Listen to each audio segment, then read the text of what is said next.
La glande thyroïde, ou la thyroïde, est une glande endocrine, en ce sens que elle produit des hormones thyroïdiennes que l'on appelle la triiodothyronine, ou T3, ou la thyroxine, ou T4. Elle est située dans l'espèce humaine à la face antérieure du cou et normalement n'est pas palpable. Elle peut être le siège de diverses maladies.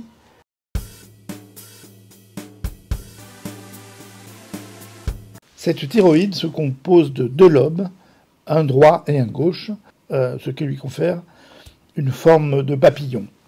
Entre les deux lobes, le droit et le gauche, il existe une petite partie qu'on appelle l'isthme thyroïdien. Cette thyroïde est située devant la trachée. La thyroïde est en contact avec des muscles du cou superficiel. Sur le côté, de chaque côté, avec des nerfs, ce sont les artères thyroïdiennes qui vont vasculariser, donc la thyroïde, puis les veines thyroïdiennes qui vont se jeter dans les veines jugulaires. L'unité fonctionnelle de la glande thyroïde est le follicule thyroïdien qui contient une substance que l'on appelle la colloïde. Cette colloïde est constituée par les précurseurs des hormones thyroïdiennes. Le follicule thyroïdien a une énorme avidité pour l'iode. L'iode est donc indispensable au fonctionnement de la thyroïde. Mais l'iode peut être aussi toxique pour cette glande, surtout s'il est évidemment radioactif.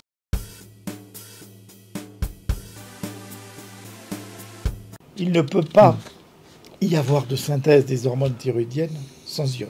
La production des hormones thyroïdiennes est régulée par une hormone que l'on appelle la TSH, Thyroid Stimulating Hormone, qui, elle, est produite par l'hypophyse. Ces hormones thyroïdiennes, en particulier la thyroxine, qui est bien connue, sont un peu comme un injecteur ou un carburateur dans un moteur de voiture. Ils vont régler le métabolisme de notre organisme. En moins, l'hypothyroïdie, ou en plus, c'est l'hyperthyroïdie.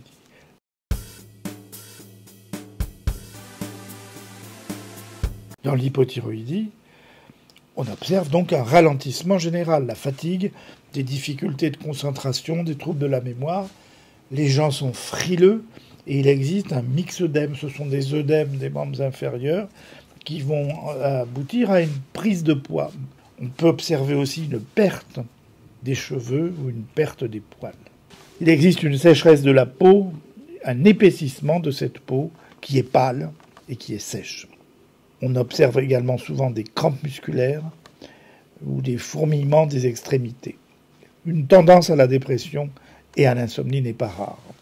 L'examen clinique va rechercher une augmentation de la taille de la thyroïde, on peut voir ça dans les goitres, un ralentissement de la fréquence cardiaque, un cœur qui est lent.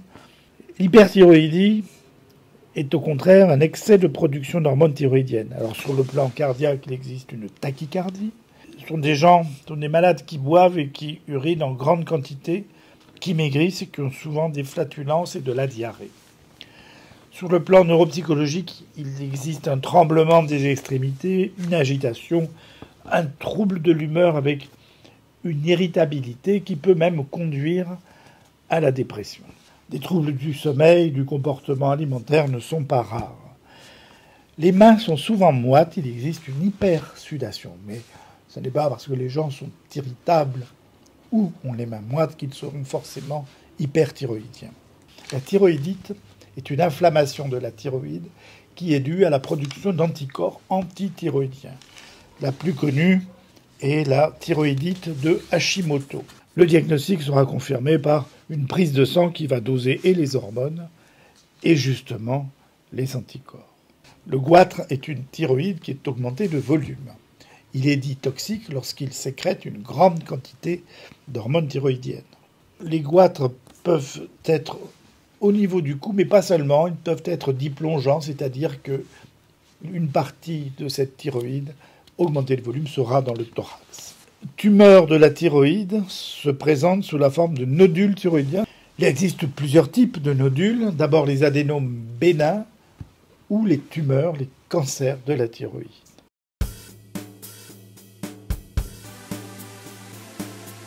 Au niveau exploration, toutes les anomalies de la thyroïde vont s'effectuer à l'aide d'échographie parce que cette glande est en position superficielle au niveau du cou, soit avec la scintigraphie qui va utiliser un marqueur à l'iode qui donc ira se fixer sur la thyroïde puisque la thyroïde est très très très avide d'iode.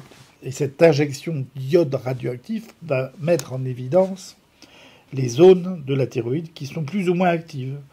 Elle permettra donc la distinction entre un nodule froid qui ne sécrète pas et un nodule chaud qui sécrète des hormones. Les explorations de la thyroïde utilisent aussi les dosages hormonaux, bien sûr.